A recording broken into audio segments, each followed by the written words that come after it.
তোমরা ভাবতেছো তোমরা এখনো বাচ্চা না, আব্বা বাচ্চা না। বাচ্চা হলে এত দুষ্টামি, এত গুনাহ। তুমি যদি ছোটই হও, 16 বছর বয়সেও ছোটই হও, এত না ছোট মানুষ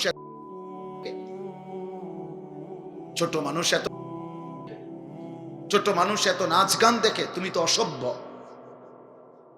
এত কম বয়সে যে এত বেশি মোবাইলের দৃশ্য দেখো, তুমি তো লম্পট, তুমি তো অসভ্য, তুমি তো বেহায়া, নির্লজ্জ। তুমি যাকে দেখো মোবাইলের ছবি, সে তোমার মা না ফরমান? বলো একটা ছেলে, বলো তোমার মাকে দেখো। যদি মানুষের রক্ত হয় তো তুমি কল্পনা করো তো যে তোর মাকে এরকম দেখুক কেউ, তোর মাকে, তোর বোনকে, তোর মেয়েকে কেউ বিবস্ত্র দেখুক বেটা,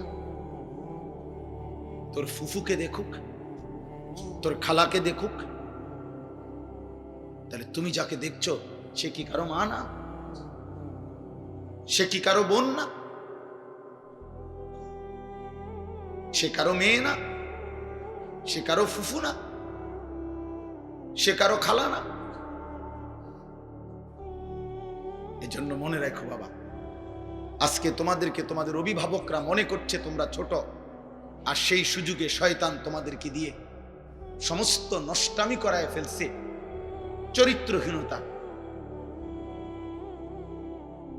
চরিত্রহীনতার জেনার, ব্যভিচার, নারী ছবি, অশ্লীলতা, বেহায়াপনা।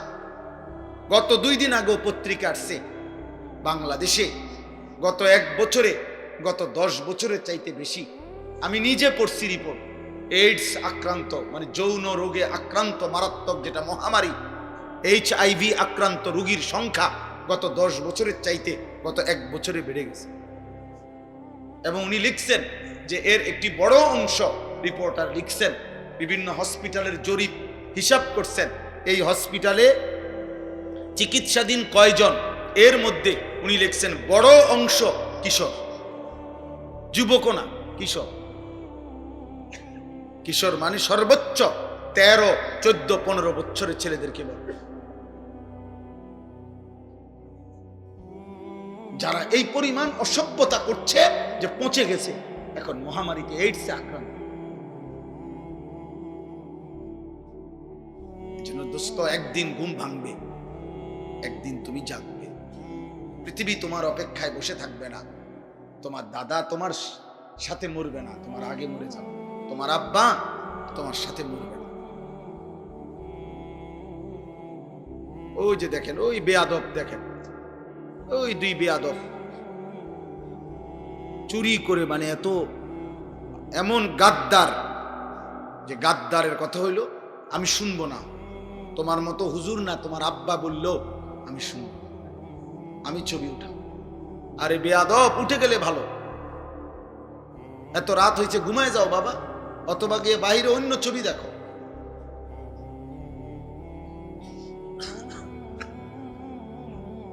এই জন্য বললাম বাবা, এটা বুঝতে শেখো বাবা, আগামীর হায়াত অনিরাপদ হয়ে যাও। লাম তাজহারিল ফাহিশাতু ফি কওমিন হাত্তা ইউলিনু বিহা ইল্লা ফাশা ফীহিমুত তাউন ওয়াল আওজা আল্লাতী লাম তাকুন মাদাত ফি আসলাফিহিম আল্লাযীনা মাদাউ। নবী সাল্লাল্লাহু আলাইহি ওয়াসাল্লাম বলেন, কোন সম্প্রদায়ের মধ্যে যদি জিনা, ব্যভিচার, নারী পুরুষ, ছেলে মেয়ের অবাধ মেলামেশা বেড়ে যায়, খোদার কসম নবী বলছেন, এটা যদি একদম খোলামেলা হয়ে যায়, ব্যাপক হয়ে যায়, আল্লাহর নবী বলেন নিশ্চিত সেই সমাজে মহামারী আসবে, তাউন, এবং এমন রোগ ব্যাধি আসবে যা তোমাদের পূর্ববর্তীদের মধ্যে ছিল না। প্রিয় ভাই, তোমাকে তো বাঁচতে হবে। আমি যে চিৎকার করি দোস্ত, আরে ছেলে তুমি তো বাঁচতে হবে আব্বা। তুমি যদি এমন হইতো যে বিপদে পড়বো আমার পাপের কারণে, আমার দাদা, কারণ আমি তো মরে যাবো আগে, দাদা মরবো পরে, না রে আব্বা, তুমি পড়বা বিপদ। আগামীর সমাজে নিরাপদ সম্পর্ক, হাদিসে আছে, কোন সমাজের মধ্যে ছেলে মেয়েরা যদি অবাধ এই নারী ছবি, অশ্লীলতা, বেহায়াপনা, উলঙ্গতা তোমাদের সবার পছন্দ হয়, তাহলে আগামী সমাজে তুমি নিরাপদ সম্পর্ক, নিরাপদ ফ্যামিলি, আগামী সময়ে তোমরা নিরাপদ বোন, নিরাপদ মেয়ে, নিরাপদ ইজ্জত, সতীত্ব খুঁজে পাবা। আল্লাহর কসম করে বল, কসম খোদা, এটা মনীষীদের কথা। তুমি যেমন নষ্ট, যে তোমার বিবাহের সম্পর্কে আসবে, তো একদিন পরে হোক আর 6 মাস পরে হোক, তুমি টের পাইবা সেও দুশ্চরিত্র। সেদিন আফসুস করতে হবে না। ঠিক বলে চিৎকারের দরকার নাই বাপ, তুমি বুঝো। আমি ব্যাপক সমর্থন চাই না, আমি আখেরাত চাই, আখেরাত চাই। আমি বললাম না, এটা কিতাবে স্পষ্ট আছে। আপনারা যারা বাবারা আছেন, আপনারা খুব বেশি খামখেয়ালি করতেছেন, খুব বেশি। আপনাদের ছেলেরা, এগুলো আপনাদের ছেলে, এই ছেলেগুলো এখানে যারা এখন বসছে, আসছে, এরা নর্থ বেঙ্গল থেকে আসে না, পার্বত্য চট্টগ্রাম থেকে আসে না, খুলনা বরিশাল থেকে আসে না, এরা রংপুর বিভাগ থেকে আসে না, এরা এখানকার আশেপাশে সর্বোচ্চ 10 কিলোমিটার 20 কিলোমিটার জায়গার ছেলে। তো 20 কিলোমিটার জায়গার যদি এখানে 1000 ছেলে হয়, 2000 ছেলে হয়, আপনারা ভাবেন তো এই 2000 ছেলের মধ্যে আপনারা একজন চাচা যারা নামাজ পড়েন, আমি তো সবার সমর্থন চাই না, আমার একটু এখন আমার নির্বাচনের ভোট চাচ্ছি না যে আমি সবার সমর্থন দরকার, আখেরাত দরকার, একটু সওয়াব দরকার, নেকি দরকার, আমারও আপনাদেরও। নেকির প্রত্যাশী আমরা সবাই। আল্লাহ তাআলা আমাদের সবাইকে বুঝবার, মানবার, শুনবার তৌফিক দান করেন। আলহামদুলিল্লাহ, আলহামদুলিল্লাহি নাহমাদুহু ওয়া নাস্তাঈনুহু ওয়া নাস্তাগফিরুহু ওয়া নু'মিনু বিহি ওয়া নাতাওয়াক্কালু আলাইহি ওয়া নাউযু বিল্লাহি মিন শুরুরি আনফুসিনা ওয়া মিন সাইয়্যিআতি আ'মালিনা মান ইয়াহদিহিল্লাহু ফালা মুদিল্লা লাহু ওয়া মান يضلله فلا هادي له ونشهد أن لا إله إلا الله وحده لا شريك له ونشهد أن سيدنا وحبيبنا ومولانا محمدا عبده ورسوله أما بعد فأعوذ بالله من الشيطان الرجيم بسم الله الرحمن الرحيم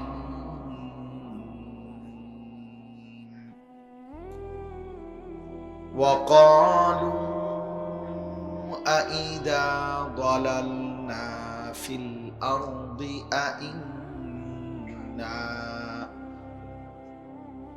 أإنا لفي خلق جديد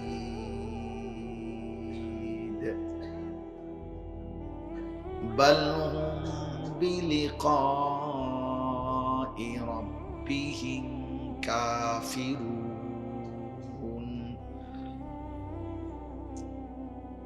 قل يتوفاكم ملك الموت الذي وكل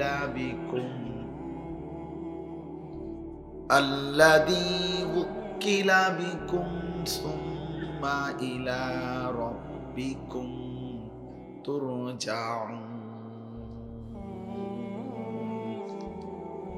صدق الله مولانا العظيم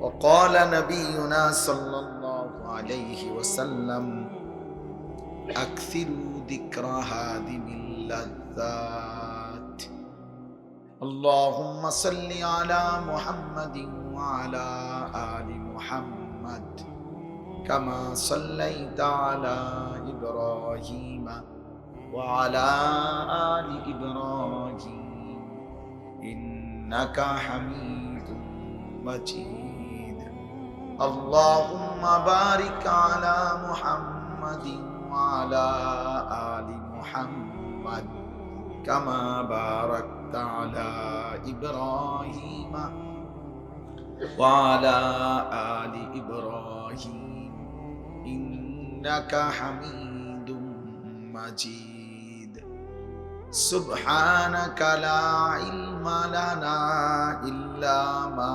علمتنا إنك أنت العليم الحكيم الحمد لله আল্লাহ পাক রব্বুল ইজ্জাত জুল জালাল ওয়াল ইকরামের ফজল কারাম রব্বুল আলামিনের অপরিসীম ইহসান মেহেরবানি দয়া আল্লাহ তাআলা আমাদেরকে আজ 7 ডিসেম্বর 2025 রোজ রবিবার কুমিল্লা জেলা তিতাস উপজেলাধীন কালাচাঁদ কান্দি মাদ্রাসা এতিমখানা ও হিফজখানার উদ্যোগে আজকের এই 37তম বার্ষিক ওয়াজ ও দোয়ার মাহফিলে আল্লাহ তাআলাই আমাদেরকে আসবার বসবার আল্লাহর জন্যই জমা হওয়ার তৌফিক দান করেছেন আলহামদুলিল্লাহ। মুআজ্জাজ মুহতারাম হাজিরিন, আমি আপনাদের সামনে পবিত্র কোরআনুল কারীমের 21 নম্বর পারা কোরআনুল কারীমের 32 নম্বর সূরা, সূরাটির নাম হচ্ছে সূরায়ে সেজদা।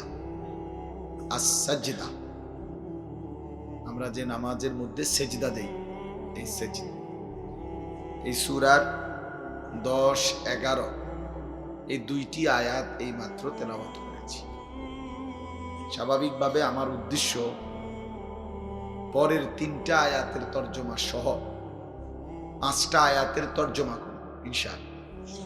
মানে 10, 11, 12, 13, 14 এই 5টি আয়াত একটি প্রসঙ্গকে উল্লেখ করছে, একটি বিষয়কে, সেটা ইনশাআল্লাহ বলার ইচ্ছা। বাকি সময়ের সংক্ষিপ্ততার কারণে 2 আয়াত পড়ছি, তর্জমা করার ইচ্ছা 5 আয়াত ইনশাআল্লাহ। সবার কাছে আমার অনুরোধ, দয়া করে প্রত্যেকে, আবারও অনুরোধ করছি, কিশোর ছেলেরা, যুবক ছেলেরা, প্রিয় ভাই, প্রত্যেকেই আল্লাহর কথার দিকে আন্তরিক হলে ভালো। ফাসতামিউ লাহু ওয়া আনসিতু, আল্লাহ বলেন তোমরা আমার কথা মনোযোগ দিয়ে শোনো এবং চুপ থাকো। লাআল্লাকুম তুরহামুন, আল্লাহ বলেন যদি তোমরা মনোযোগ দিয়ে শোনো এবং চুপ থাকো অবশ্যই তোমাদের উপরে রহমত বর্ষিত হবে। রহমত বর্ষিত হবে মানে হলো আল্লাহ তাআলা তোমাকে আল্লাহর কথা মনোযোগ দিয়ে শোনা এবং চুপ থাকার কারণে বরকতে আমল করার তৌফিক দেবে।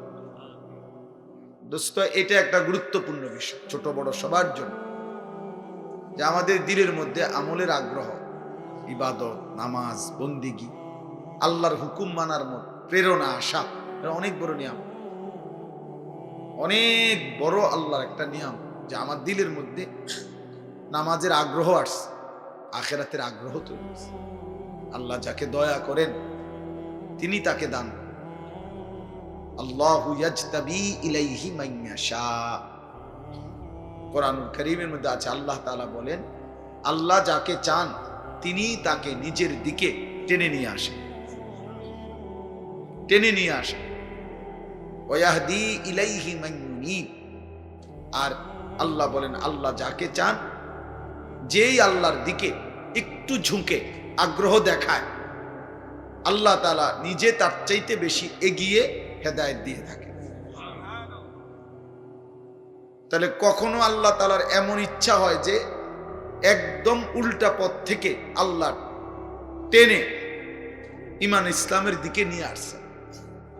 এরকম অনেক সময় অনেক হয় যে আমরা চেনা জানা বা আমরা শুনছি এমন খারাপ ছিল, নিকৃষ্ট ছিল, চোর ছিল, ডাকাত ছিল, খুনি ছিল, সন্ত্রাসী ছিল, অনেক নিকৃষ্ট বদভ্যাস, মদ, নেশা, জুয়া, জিনা এগুলোতে লিপ্ত ছিল।